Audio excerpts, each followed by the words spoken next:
Yes, I'm first thankful for all the people that made this conference possible, and happy for the opportunity to present my work here.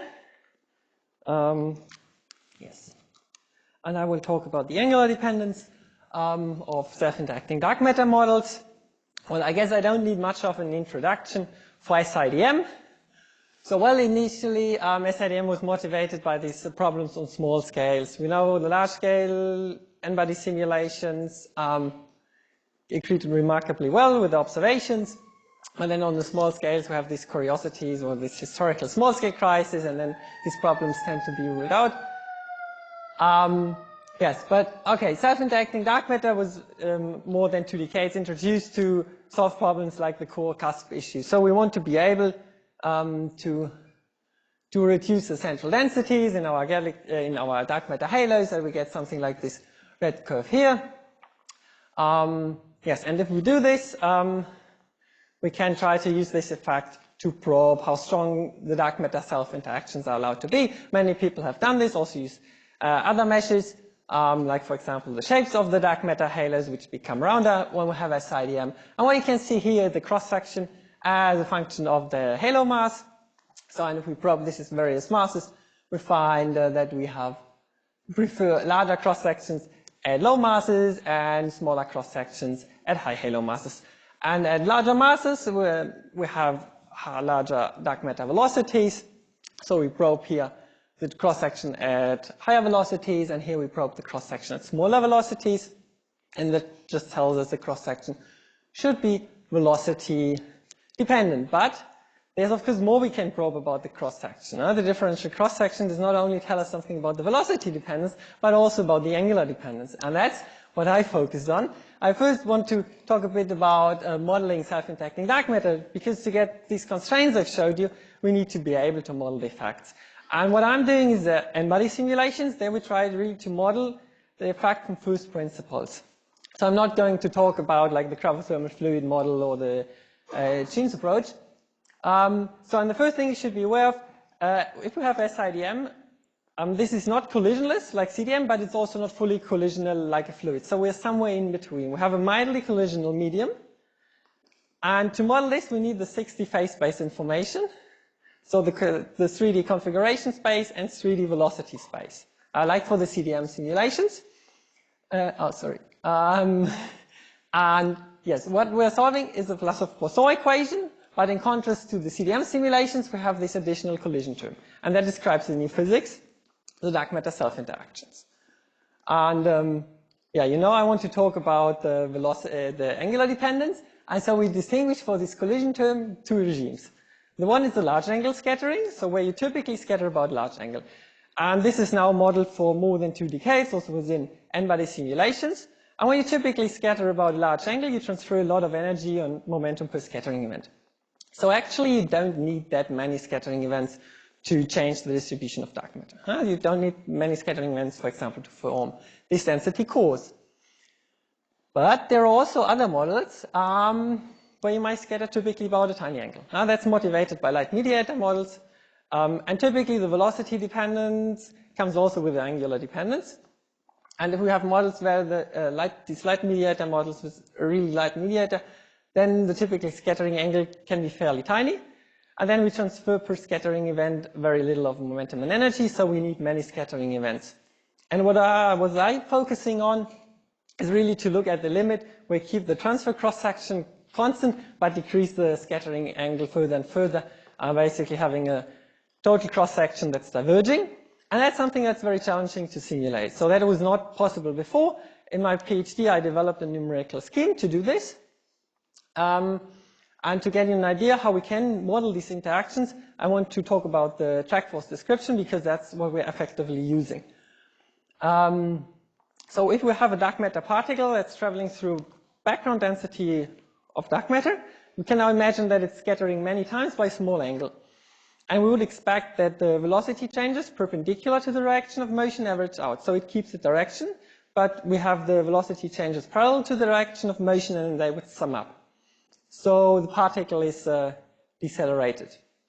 but now the energy needs to go somewhere. It's better to think now of a phase-based patch. Initially, all the particles belong to the phase-based patch have the same velocity, and they're flying through this background density. And then this phase-based patch is decelerated, it keeps the direction, but it's also heated up. So the velocity dispersion perpendicular to the direction of motion is increasing. And with this, we have basically the two components I'm using. We have this drag force and this heating, and that's what I then apply to the numerical particles in the simulation. And that's different to the classical large angle scattering simulations, where you compute scattering probabilities and then do the scattering analogously to the scattering of physical particles. So we have this effective description, and that allows us to simulate then these very anisotropic or forward-dominated dark matter models. So, and why is this interesting? A lot of interest comes from mergers of galaxy clusters. Now, when we have these galaxy clusters, you can imagine we have two of these clusters. They have a very massive dark matter halo. And now when these two clusters pass through each other, we also would expect that this drag force arises and decelerates the dark matter halos. But the galaxies living in the dark matter halo are not taking part in the dark matter self interactions, obviously, so they just continue. And so we would expect that we obtain an offset between the dark matter and the galaxies. And many people have tried to observe this. There had been some claims, and then, well, there was some debate in the literature how reliable these offsets are. But now the idea is, if we have these very anisotropic cross-sections, we can get larger offsets in these galaxy cluster mergers than compared to isotropic cross-section. But even with an isotropic cross-section, that's possible, as Stacy Kim, sitting here in the audience, has shown in one of her papers. So what I do is running idealized simulations of merging galaxy clusters. These are here head-on collisions. I have two NFW halos with a mass of 10 to 15. Well, if I use equal mass mergers, if I have unequal mass and the smaller one has a lower mass. Yes, I use the simulation code OpenGadget3. There I've implemented the small angle scattering, which we call also frequent scattering. So that's here FSIDM. And then we have the rare scattering. In the simulations I'm going to show you, rare scattering is always isotropic. I've also implemented this, and then I can run these simulations and see what's happening. We also put some collisionless particles in to mimic how the galaxies behave. And so here you can see the typical evolution of such a galaxy merger. Here we have the peak positions of the two halos. So yeah, the positions of the halos as a function of time. In red we have just the center of mass of the system. And blue are the galaxies, black is dark matter. And we have a more massive particle initially placed at the center to mimic the brightest cluster galaxy. That's here in orange. So, and well, we have the initial infall phase, and there's not much happening due to SIDM. So everything is basically at the same position. Then we're at the barycenter, first pericenter passage. And from there on, the dark matter is a little decelerated. If you look very closely, you can recognize that the galaxies are further outside. But then at a later stage, it turns around. Then the galaxies are further inside, and the dark matter is further outside. The galaxies keep oscillating longer than the dark matter component. So that's basically how a merger evolves. And now we're looking closer to the offsets. That's what we're interested in. So the difference between the blue and black line here, or well, the orange and the black, depending how we compute the offsets. Yes, so here I show the offset between the dark matter and the brightest cluster galaxy as a function of time. That is here actually for my first paper. 0 corresponds here to the first pericenter passage on the x-axis. It's a bit difficult to identify the peaks. For the second paper, I developed a new method to identify the peak positions of the dark matter halos. But yeah, so because that does not work here, I don't show these offsets, but then you can see after the pericenter passage, we have here the offsets, and then later the sign of the offset changes. I show this here for different strengths of cross-sections, yeah, specified in the transfer in terms of the transfer cross-section. Yeah, RSIDM corresponds here to an isotropic cross-section, and FSIDM to this very anisotropic one. And we can directly see that the very anisotropic cross-sections give us large offsets. But now the thing is here we use the transfer cross-section to compare this. And now I can say, it's not really clear whether this is the correct way to do it. So maybe we just try to do it in a way that it does not matter which cross-section we're looking at. So I run a bunch of simulations with different cross-sections, and then plotted here the maximum offset I can find, but looking at this phase of the first apocenter passage, where the galaxies are closer to the center of mass and the dark matter peaks are outside. So that's a phase that has not been typically studied, but there we find the largest effect. So maybe that's actually more interesting. And then the phase shortly after the first pericenter. So I'm now plotting here the maximum offset as a function of the cross-section. In green for this very anisotropic one, and red is isotropic. And yeah, maybe you wonder why for the large cross-section there's no offset. That's just because I look at this type where the galaxy peaks must be in between the dark matter peak. And if the cross-section is very large, the dark matter halos just stick together, so this type of offset can no longer occur. And yeah, we can find that overall, very anisotropic cross-section can produce larger offsets. So we have definitely a clear qualitative difference. And with this, we come to an answer to the question of this talk: how can we constrain the angular dependence? And yeah, so we need systems where we have qualitative differences. And yeah, so systems like mergers are then really well suited to learn something about the angular dependence. Yes, so, but these simulations were so far all basically dark matter only. But really galaxy clusters contain 10–12% of gas, or well, the intracluster medium. And so we also run some simulations where we added the intracluster medium. So we just model it with SPH. We don't have star formation, cooling, AGNs, nothing, just some SPH particles. So we describe it as a fluid. And here you can see the offset between the dark matter and the galaxies as a function of time. Here this is a scale time where 0 corresponds to the first pericenter passage and 1 is the second pericenter passage. And the rest is just linearly interpolated. 0.5 is so roughly the first apocenter. And here we have the larger cross-section. And in blue I show the dark matter only run. And in here this purple line is when we include the intracluster medium. And what we can see is directly that we get here larger offsets. I have also here the faint lines, which are an isotropic cross-section, but I guess now mainly of interest is this very anisotropic cross-section. But if we look only at the period shortly after the first pericenter passage, there's not much difference whether we include now the intracluster medium or not. And that's something that also was found earlier by Andrew Robertson when he studied the bullet cluster. But Andrew did not simulate these late phases of mergers. And this is here actually an equal mass merger. Okay, so but this cross-section here of 0.5 is basically excluded. But I show also here a smaller cross-section, which may be on the edge of being excluded at the cluster scale. And there we also find this increased offset at about the first apocenter passage. And this is really in contrast to what's usually found, right? Usually, when we include the baryons, the effect of SIDM is weaker, it's more difficult to constrain the cross-section, but here's the opposite. So the baryons are our friends. They help us. They enhance the effect of SIDM. So maybe we should just do mergers to learn something. Yes, so and the idea why this is happening is that the baryons, well, the intracluster medium is collisional. So they cannot just easily pass through each other, so they stay closer to the center of mass of the whole system. And by this they deepen the gravitational potential, and we have like a stronger potential gradient, which like a tidal force is then separating the two peak positions, so the one of dark matter and the one of the galaxies. That's how we can understand it, and then it also becomes more relevant at the later stages.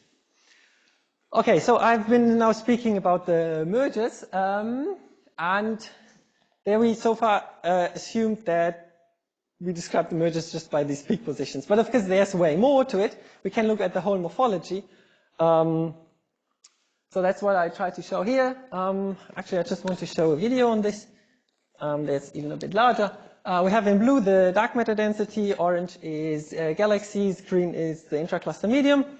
But here we look at an unequal mass merger, so merger mass ratio 1 to 10. And we look only at the particles that initially belong to the less massive halo. So this is very far from observations, but I think it's good to get the qualitative differences. And this is a physical density in the merger plane.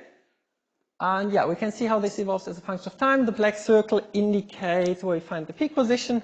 And then you can see how it goes. So we are at the first pericenter passage. So we go to the first apocenter passage. Maybe I just stop here. And if you look inside the circle, you can see differences in density, but not only for the dark matter. So upper panel is the collisionless, then we have the isotropic cross-section, and down here the very anisotropic one. But we also see the differences if we go look at the distribution of the galaxies. And in our simulation, we have way more particles to mimic the galaxies than in real galaxy clusters. And you can see also morphological differences here for the intracluster medium. So in principle, that could be interesting. Yes, and something that has not yet been studied are mergers of galaxies. Well, okay, there we have the difficulties of obtaining the mass distribution, but maybe the morphology of galaxies could be interesting. At least there we have enough collisionless particles with the stars to properly describe the distribution. So another aspect I want to talk about are cosmological simulations. Because there are also things we can look at. Well, we know SIDM should not change the large scales. That's what you can basically see in this surface density plot. But we can look at the smaller scales, and there we see the typical effects. If we just zoom in here on one halo, that's just the same thing simulated with different dark matter models. Well, here we have CDM, here we have a relatively strong cross-section. You see the typical effects that we get lower central densities with suppressed substructure. The halo becomes more spherical. Yeah, I have here also other ones. But I want to focus now on the aspects that allow us to tell something about the angular dependence. And these are usually systems which are not like in equilibrium relaxed. And for this, we can look at the abundance of satellites in these dark matter halos. So what you can see in the upper panel is the cumulative number of satellites for the 100 most massive halos in the simulations, but these are only dark matter only simulations. With this box I showed before, that's 48 megaparsec per age. And the lower panel gives then the ratio how much we suppress the abundance of the satellites. So green again is this very anisotropic cross-section, and red is an isotropic one. We have here two different strengths specified in terms of the transfer cross-section. And we can see that if we have a very anisotropic cross-section, we can suppress the abundance of satellites more efficiently. Well, I have to note this is here velocity-independent cross-section, as also the other things I've shown before. But the question is, of course, again, how do we do this with the matching of cross-section? How do we compare different angular dependencies? And so I try to plot this here in a way that is independent of whether we're using transfer cross-section, viscosity cross-section, or whatever. So I look here only at the three most massive systems in the simulation, here in black, of a CDM one. And I measure the central density of these halos. And I count the number of satellites here on the x-axis. Above a given mass. So, and I have the same systems in simulations with SIDM where I just increase the cross-section. So if we follow these lines, we can see how the system evolves if we increase the cross-section. In green, we can see how it evolves if we have an anisotropic cross-section that we increase, and in red, how it evolves if we have an isotropic cross-section that we're increasing. And what we can see is that here these green curves lead to a stronger suppression in the number of satellites at the same central density of the host halo. So here we have clearly a qualitative difference, which potentially then allows to constrain the angular dependence. So these are two things. We can measure the central density, the number of satellites, and this is a potential way to do this. But as I said, this is just a velocity-independent cross-section, and there's a lot of motivation to go to a velocity-dependent cross-section, which you can see here. But here I have a little different measure. Well, the left panel is also velocity-independent cross-section. We have, again, the central density of the host halo, but on the x-axis, we have the maximum circular velocity of the satellites. So I matched the satellites and then I compute the average one and relate this to the Vmax in the CDM run. It's a little complicated, but in the end we just probe basically this circular, the maximum of the circular velocity. And we can see in the velocity independent case that we have a suppression that's stronger for this forward dominated cross section, so this anisotropic one. So there the halos are less compact compared to the isotropic cross section. And the right panel, we have a strongly velocity dependent cross section. There we still find some difference between the between the isotropic and anisotropic one, but it becomes weaker. And interestingly, actually the circular velocity is increasing the maximum of it, so we can form more compact or denser objects. Yes, we can also understand this. So the idea is that the difference with the angular dependence actually arises from the particles that belong to the satellite and the host, these interactions between host and satellite particles. They're taking place at a larger velocity, and that's actually where we suppress when we have the velocity-dependent cross-section. So there we expect it to become somewhat weaker, but still for the cross-section we've simulated here, there's a difference. Maybe that motivates and also to go to rather less massive systems to study this. Yes, and that's basically it for my talk here. I have here just the take-home messages, the conclusion. So the first thing is it is possible to simulate these very anisotropic cross-sections. I've developed this numerical scheme, and as far as I know, there exists still only one implementation, the one I wrote in OpenGadget 3. And the second point is it's also important to look at the angular dependence, because that matters in systems where we have like a preferred direction in mergers of galaxy clusters, potentially also in mergers of galaxies, and for the abundance of satellites and their evolution. And the differences do not only arise at the large cross sections that are ruled out, but also at small ones, and even here for the cluster scale cross sections which are not yet ruled out. That's it from my side. If you want to learn more about our work, of course you can now ask questions. I'm happy to answer them. Questions, also things that maybe go beyond the material I've presented here, but there's more information available on our webpage. Yes, that's from my side.